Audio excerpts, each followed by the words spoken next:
crews. But what we've seen is that protesters will sit down peacefully and start chanting, and the police will just come, let those plainclothes policemen, what the Egyptians simply call in colloquial thugs, and go at those people with everything they've got, beating them, kicking them, punching them. And it's not just men, it's women and young teenagers as well. So the government doesn't seem to be holding back. They said there would be no tolerance of protests, and they're putting that into action. Kira? As I'm looking at these pictures and these protests, Ben, I'm thinking I've been tossing to you live for more than a decade now. And this is your beat. This is your part of the world that you know so well. I don't think either of us have ever witnessed anything like this before. And has this been a challenge for you?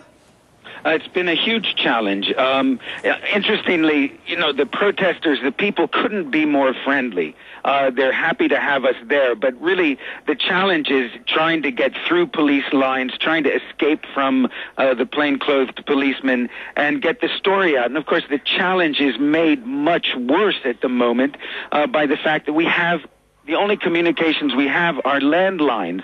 Cell phones don't work. Blackberries don't work. The Internet doesn't work. It's a complete crackdown, and I've never seen anything like it. Just an attempt to utterly suppress the other side of the story.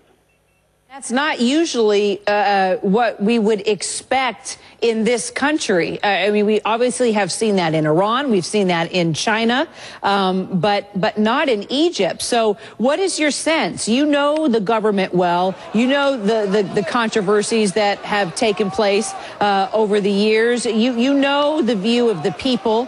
What is your sense? Are they getting desperate here?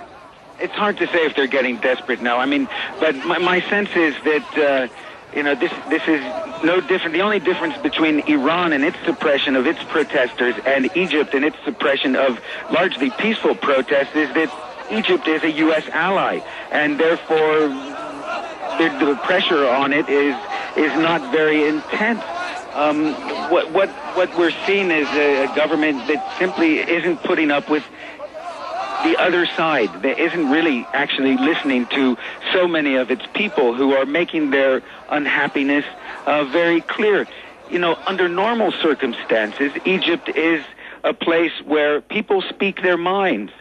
You have a relatively independent press and a party press that's highly critical of the government. But the government, despite that, and they always hold that up as something to show the world and to say, you see, we're a democracy, but it likes the window dressing of democracy, but it doesn't like the real nuts and bolts where you have to listen to people and hold free and fair elections, which are a rarity, if not a complete novelty in Egypt in recent decades.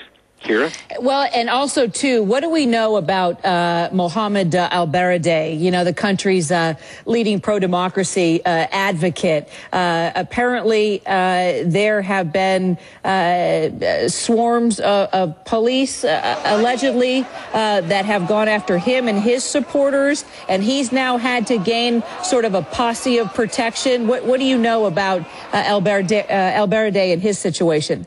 Well, I spoke to him last night, just a private conversation on the phone, and he's got profound concerns about his safety given this the current situation. He told me, I think this is the beginning of the end of the Mubarak regime, but as it goes down, it's going to get vicious.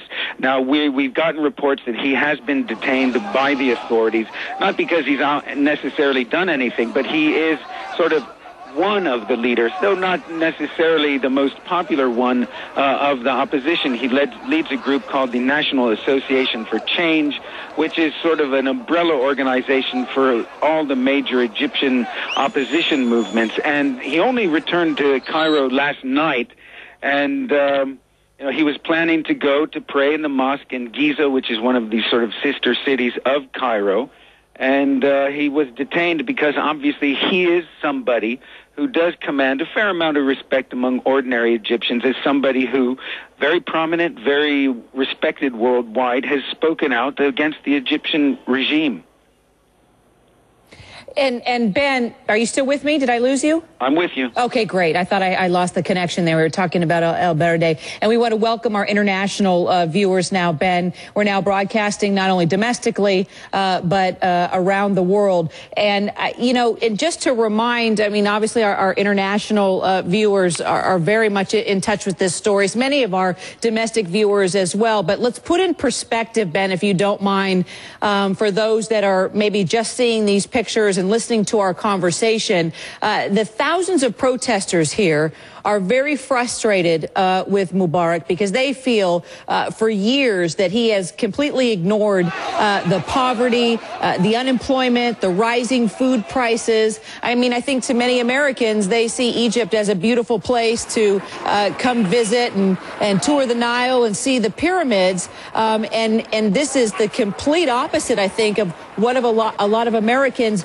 visualize when they think of Egypt.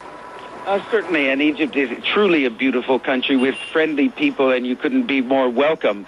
But it always hides tourists oftentimes don't see the reality, which is that this is a country where a very tiny minority of rich and well-connected people to the regime live an incredibly sumptuous lifestyle, while the vast majority of Egyptians have to struggle with just getting by. In fact, this morning I came in with a taxi driver who told me he's upset about these protests because he needs to make about $10 a day to feed his 4 children. He said, I can't do it.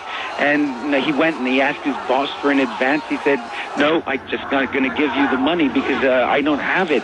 And so people here live day by day. According to the World Bank, 40% of the Egyptian population lives on less than $2 a day. The feeling is that this is a country with great potential wealth, but it's being monopolized by a tiny minority at the top, which is backed up by a regime that has very little qualms when it comes to crushing open sort of street dissent. The regime has always been quite tolerant of parlor talk and complaints and idle complaints, and even criticism in the press. What it's not tolerant of is when people come out in the street and voice their grievances the way we've seen them doing since Tuesday. And I think Egyptians have been electrified by suddenly discovering that people have power in Egypt, that they can raise their voices, and they hope to be heard, but we've heard nothing from President Hosni Mubarak since this broke out. Yesterday we went to a press conference by the Secretary General of the ruling National Democratic Party, and I think, as I've said on air before, an Egyptian journalist came up to me afterwards and said it was like listening to a dispatch from a parallel universe. The Secretary General of the party said all is well, it's a tiny minority that's causing trouble. So this gives you an idea, Kira, of as far as how many Egyptians are concerned, that this government is indifferent to the lot of ordinary people. And you mentioned this is a tremendous U.S. ally, and the President of the United States has come forward this week and said, all right, it's obvious that the people are expressing their grievances. They should have the opportunity to do that. But the administration has also encouraged this country to refrain from using violence. But that does not seem like what's happening here. You're saying there on the streets, protesters are calm and being peaceful, yet we are seeing the police use water cannons and batons, and we're getting reports of a lot of violence on those streets, even getting some video sent in to us through social media of people being shot right there on the streets. And this is the problem. It appears that the Egyptian government is turning a deaf ear to the United States, perhaps because they realize just the size of the challenge they're facing, a challenge that Egypt has not seen this level of public unrest since 1977, when it was ruled by the late President Anwar Sadat, when people rioted over bread prices. There's certainly a sense, when things are getting particularly hairy here, that the government sees, the regime sees its survival at stake, and therefore, when it comes to maintaining itself in power, it doesn't seem to have any qualms yet about suppressing dissent. Having said that, the death toll at least as far as we know at this point, it's very difficult without proper communications to know what's going on. But the death toll is only 3 protesters, 1 policeman, but I suspect that death toll is indeed much higher after today's events. And it's hard when apparently the government is trying to crush the anti-government movement on the internet as well. Talking about social media like Facebook, Twitter, YouTube, all being blocked. And Ben, stay with me. Mohammed Jamjoon has been gathering as much as he can.